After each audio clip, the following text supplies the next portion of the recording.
Hey guys, Lawrence here, and welcome to another edition of what we like to call the comment section. For those of you who might not know what the comment section is, it's our look at through all of the comments of the previous video of the comment section and see whether the comments actually contain comments that have questions in them. That's a lot of commenting. So let's move on to another first comment. Do you have any favorite books? If so, what are they and why? It was Haruki Murakami's Norwegian Wood, as well as Kafka on the Shore. Those two books were very eye-opening, I must say, and sometimes also a little bit awkward, I must admit. But yeah, I'd definitely say those were the last two books, and I did get a kick out of them. They were certainly very interesting. I think I remember hearing about Murakami on like some Radio 4 documentary, and I just had to read more. Have you watched Gurren Lagann? And if so, what did you think of it? I've only watched the first half of Gurren Lagann, to be honest, and from what I've seen, it is really good. I think the reason why I stopped watching it was just I kind of just lost the flow, and sometimes when I lose the flow with something, I kind of just forget about it, but then I come back to it later. So I suppose I'll finish off Gurren Lagann eventually. I'm really quite keen to. I don't know whether it would be the sub or the dub one. Do you ever think we'll ever see Cell again in Dragon Ball? Because to me, Cell is my favourite villain of all Dragon Ball villains, and I think he deserves another shot. I would agree with that. Cell hasn't really been explored that much since we saw him in the Cell Saga. I mean, okay, we saw him in the Other World Fillers arc, but really, I think it's just down to the fact that his spots are very, very difficult to draw and animate all the time. So I think really they try to avoid it in some way, or at least, you know, if they do it, then it's in some limited capacity. Because doing CGI stuff is a lot easier. I think it's just his design that kind of limits it. And also, I think really, Cell, in a way, may not be as profitable, unfortunately. It's just easier to go back to Frieza.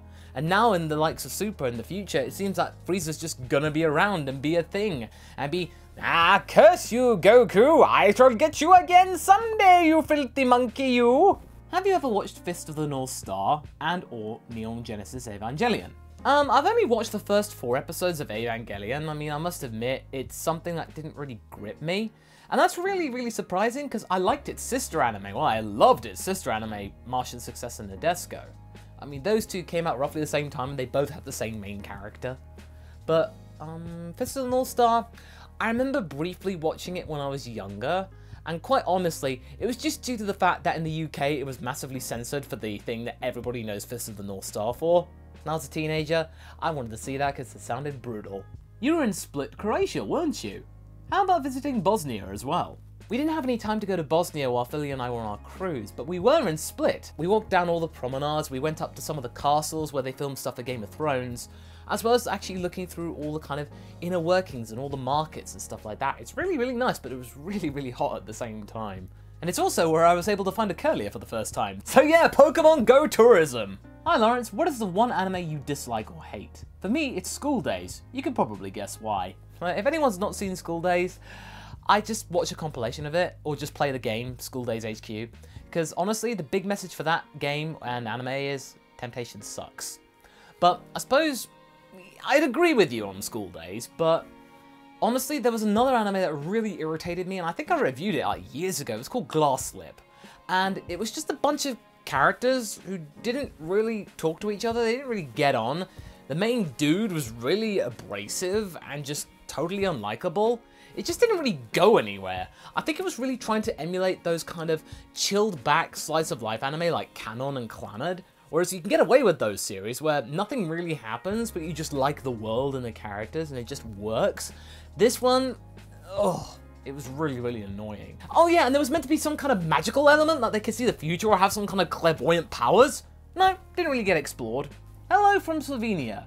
On that note, have you tried any delicacies while visiting? Would love to hear your opinion on them. Well, we only had really like a day in Slovenia, so I think the only thing that we really got to try is some Slovenian sausage. I forget the term for it, but we had that with some kind of sauerkraut, as well as various different toppings and mustards. But it was really, really good. Really, really nice. It's just a shame we didn't really get time to really explore it more, but I think Philly and I will go back to it eventually. I will say though, funny story from Slovenia, we went to Lake Bled and we met this really, really cool blacksmith, the 4th generation blacksmith, but he was really resentful for the fact that he didn't really get to make weapons.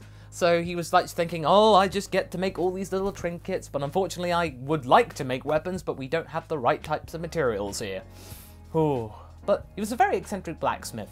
Definitely worth actually listening to for a good 20 minutes. Did you ever think your what-ifs would be this popular? No, I really didn't think they'd be popular. It's just a thought experiment, because I want to come up with new stories, and this was just another case of coming up with new stories with existing characters. And things just turned out the way they did. I like making multi-part stories because people can't get enough of it. And honestly, I want to give my audience what they want. Do you have a favorite kind of Lego brand? Oh yeah, absolutely. I absolutely adore Lego Technic. And Lego Technic things were like a badge of honor when I was younger. So it'd be saying, okay, you know about regular Lego. Here's advanced Lego for you, kid. And I absolutely adored it. Making little models of cars and trucks and things that were like 2 designs in one. There's one Technic model I really want to get, and that's the Porsche Technic design.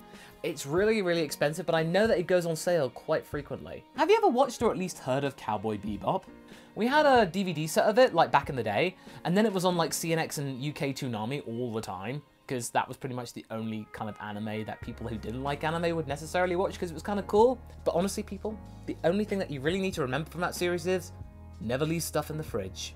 What is your biggest source of procrastination, and how do you work around it? I get complacent sometimes, and I think that, oh, I can do it later, it's fine. Or when I wake up in the morning and I think, when do I need to actually kind of get on with the day? Like I think, should I start at 8? Should I start at 8:30? No, I can start at 9. Oh, it's like 9:15? Oh, I'll start at 9:30. It's just kind of like picking when is the right time to start, because once you start and you get going, everything's fine. Good dag from the Danes of the Mark. What's your opinion on the new Star Wars trilogy? When I went to go see the 2 movies so far that's come out in the cinema, I enjoyed it. I had a good time. It was perfectly fine. It was a little bit muddled, but otherwise, serviceable. And I'll go and watch episode 9. I've never really been an avid Star Wars fan. I've always watched it whenever it's on TV. I'll definitely give it a watch, and it's things I totally dig. But I've never really gone into the lore of it, as it were. I'd say I'm like, more than a casual fan, I'd say like I'm a devotee. Is there any movie or show that you feel as though gets a lot of unnecessary hate?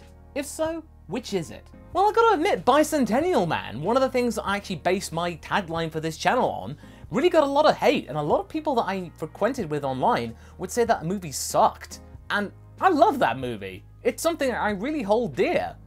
It's just really something I really adored, and I don't understand why people don't like it. I'm a big fan of anime, and I'm of an age now where I want to pursue a great career. So could you tell what I need to get into the world of dubbing?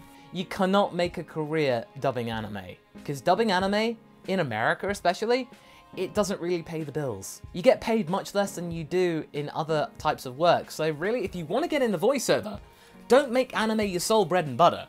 Lots of people who are big anime voice actors, they have a second job. They have part-time jobs, they have other voiceover gigs. Really look into the commercial sector, as well as doing like narrations and audiobooks, all that kind of stuff.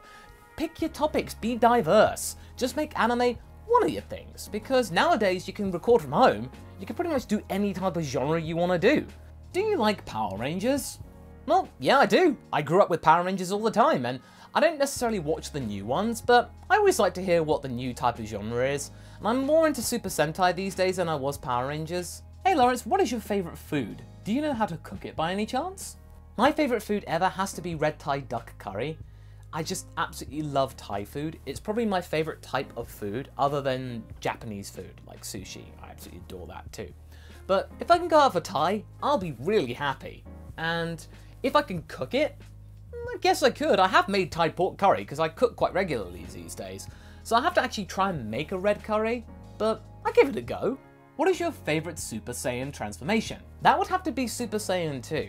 It gets very underrated, but I think it's the absolute peak of what a Super Saiyan can realistically be, because Super Saiyan 3 is only really achievable through some kind of fusion or being in the other world so you can actually break through limits.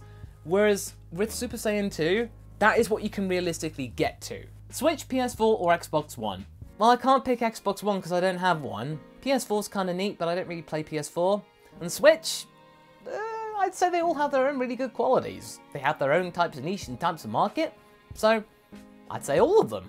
Favorite season of Digimon? Which is it? By the way, cool vid. Oh well, thanks I guess, but I suppose to say the favorite season of Digimon that I really hold the most dear to me has to be season 1.